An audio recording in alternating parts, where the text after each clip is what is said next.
Hi, Sagittarius. I'm Lisi, the High Priestess. Press like, subscribe, notification bell, because this is a new channel. Again, press like, subscribe, notification bell. This is a new channel. God forbid that one day you start a business and people just expect handouts, okay? Karma is real, and that's just what it is. Also, this can resonate in your past, present, or future, or with someone around you, okay? And let's be very mindful that there's 365 days in a year. What it can be a fellow Sagittarius, it could be their reading and not yours. So if the shoe don't fit, don't try to wear it, okay? Anyways, let's begin. All right, Sagittarius, I get the Seven of Swords. Ooh, okay. And karma. Woo! Seven of Swords and karma. Okay. All right. So the Seven of Swords, that's not a good sign. Okay. They say only to lie when you're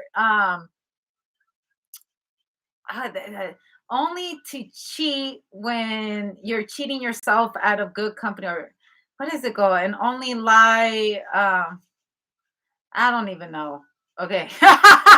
I don't even know how the saying goes. I don't even know what to tell you, to be honest with you. Someone lies, cheats, steals right here, and they do all this negative vibration right here. That Seven of Swords is not a good energy right here. And karma. I feel like someone lied on you. Okay. Someone tried to take things from you.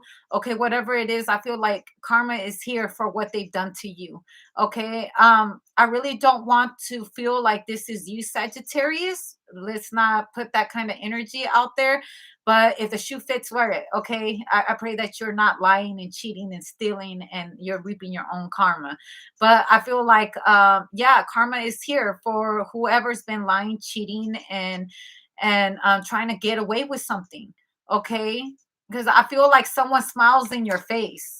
Okay, they smiled in your face while taking your things from you. They smiled in your face, and now everything they did has came back to blow up in their face.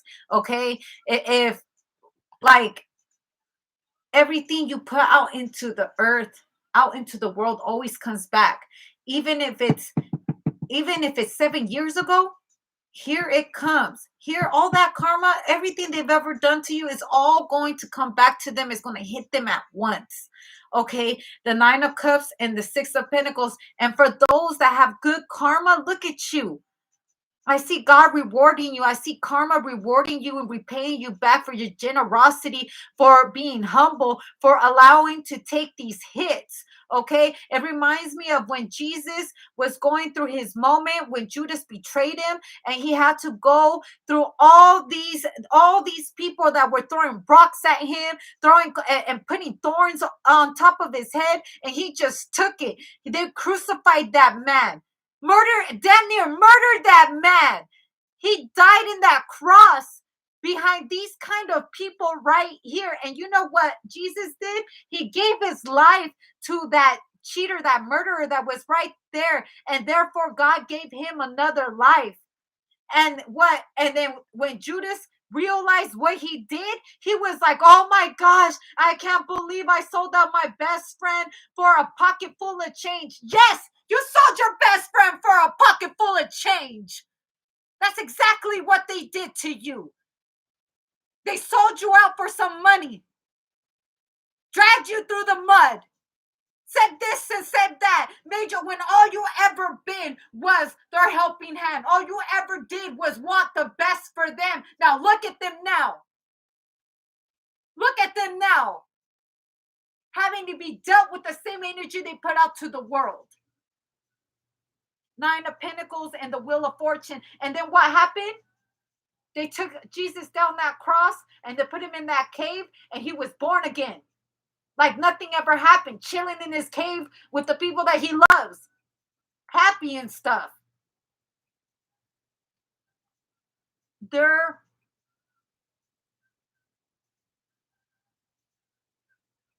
Your pain, okay, was not forsaken. You were not forsaken in the eyes of God. You know, it ain't no person who is, they say good people finish last, because Jesus finished last, but he ended up winning. On the other side, he was number one. On the other side, he became a legend. On the other side, there's churches and congregations that are under his name. He's highly celebrated. We just had his birthday. Ain't no person that like really isn't taking shortcuts, okay? People who take shortcuts, they have to deal with their karma eventually because everything comes around in full circle.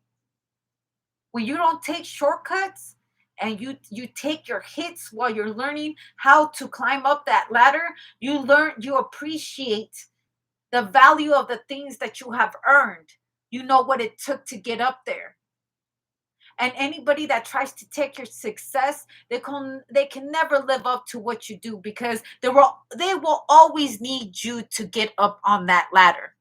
They will cut themselves short by cutting you out of your own hard work.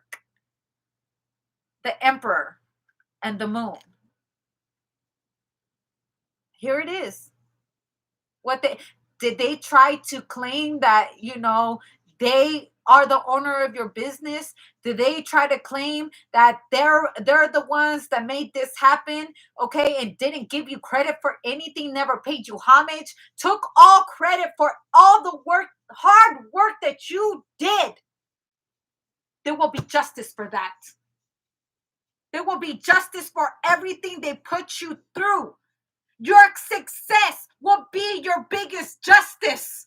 You won't have to go and do anything for your justice. You will never have to seek revenge. Your biggest revenge will be success. Cutting them out of your life is the best thing you could have done because look at you. You done cut them out of your life and you done moved on while they're still stuck in the Two of Pentacles.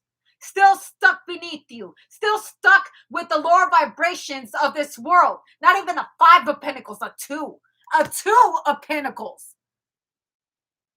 Don't even know what to do with themselves. All I got in my life, or it reminds me of the Tony Montana. He was like, all I got is my word and my balls.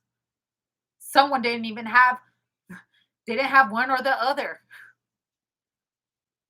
They had balls to try to comfort you, though. You stood strong, okay? And that bothered them, okay? You may have gone through a lot of nights where you were like crying about this, like, what is going on? What did I do to deserve this? All I've ever done was try to help this person. All I've ever done has been their helping hand. What did I do? What did I do to make them do this to me? You didn't let them take credit for your work. That's what you didn't do. You existing bothers them because it reminds them that it was you that helped them. It's actually all your hard work. You existing bothers them, so they're all in their feelings, okay, like all pissed off. I can't believe she tried to help me. You know what this reminds me of? That song Rain on Me with Ashanti? If you ever watched that video, she's with this man, right? And she becomes successful and he's outside in the car looking at her banner and stuff, all pissed off, while he's living in her house. Well, and she comes home and finds him with another woman and he's all pissed off, and he just can't stand the fact that she is successful. She gonna be successful without him regardless, and it bothered him. It bothered him that it's not him, the one that was successful. It's not her that's successful. It's so sad that there's people that are out there that are like that. They're in a whole relationship just to compete against them. They're in a whole relationship to make their person be beneath them, to constantly remind them, like, I don't like you. You ain't this, you ain't that, constantly cheating on them just to make them feel bad, just to make them, it makes them feel superior of someone that is actually successful. I could never date anybody like that. I could never date someone that they have to absolutely be better than me. Why, in a relationship, you're supposed to build with each other. You're supposed to be happy for your partner when they're succeeding. Be there to help each other out. When it's your time to succeed, they're going to support you. It should not just go one way, it should go both ways. But I feel like it's not just a lover, it could have been a friend, a business associate, a family member, an acquaintance, that they just cannot stand seeing you succeed. So they had to throw rocks at you. They had to make up rumors about you. They had to say all kinds of things just to make you feel this little. When in fact it's because it's their own insecurities that they're trying to rub off on you. What made Judas think that he could sell Jesus' soul for an eight of pentacles? He sold Jesus out for an eight of pentacles. And Jesus had known it. He had known it. He had told everybody on the last dinner that one of you, he said, one of you guys, with this, one of y'all is going to betray me.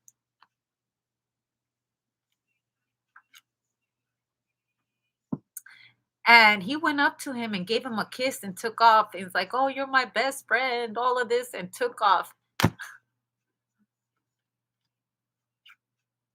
He was not no friend of yours. He was not no lover of yours. He wasn't. He was there to live off of you.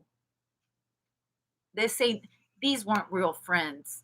This group, organization, lover, friend, family member, it bothered them to see you succeed. And by the time Judas realized what he did, it was too late.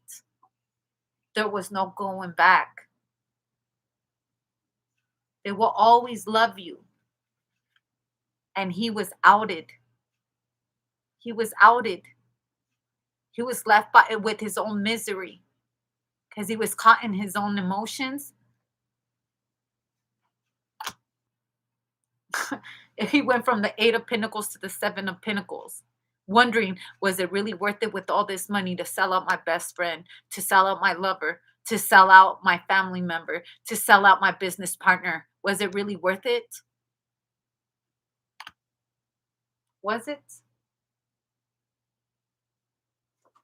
And it be like that sometimes. You ain't got to be Jesus to understand what Jesus was going through. All of us, any of us who are good people to other people, we have to experience what he experienced.